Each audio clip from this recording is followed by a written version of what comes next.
Hi, my name is Taylor. I'm with Valleyscape Irrigation. Today I wanted to do a video about shutting off your irrigation system when there's a catastrophic or major failure.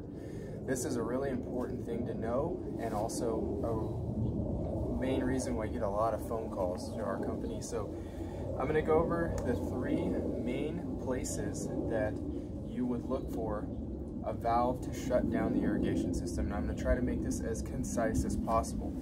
So on this property, I've got an irrigation only shutoff valve. So what that means is I can isolate the irrigation system from the house. This valve right here just does the house. I know that because this is the water line coming in. You'll see right here is a pressure regulator that's always on the main line going into the house. So I've got one here for the house, and I've got a secondary one off this T that goes to the irrigation only, which is off right now. So you'll see 90 degrees off. Now, side note, sometimes there's what's called a gate valve, and a gate valve has a round handle that you would turn about 6, 7, 8 times to actually shut it off. Caveat to that is a lot of times you can't turn them back on if they're older, so once you shut it off, it probably needs to get replaced.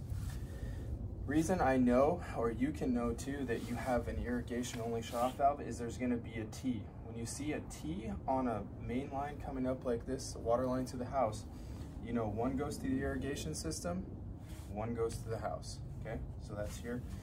Next spot to look for is out here, going to be in the front lawn.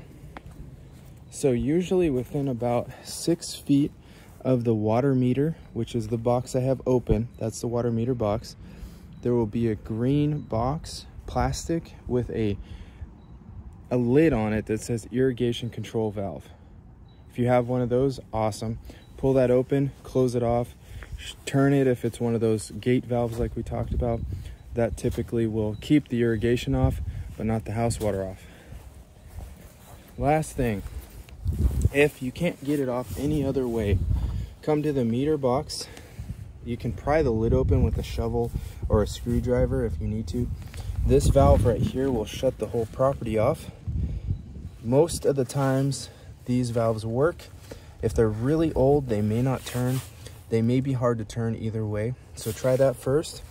Secondary location, worst case, is shut this off. This is the lockout point where the city would lock you out if you don't pay your bill. You can turn it with a pair of pliers, or we have a special key for it to turn, which you can get at Home Depot, but in most cases you can get it to turn 90 degrees with a pair of pliers. All right, rapid fire. I hope this helps you. If you find yourself in this situation, it can be very frustrating. It can be a little scary too, especially if there's some damage happening because of the water. But just go get it shut off, and then you can get the fix done later. So hope this helps you in your situation.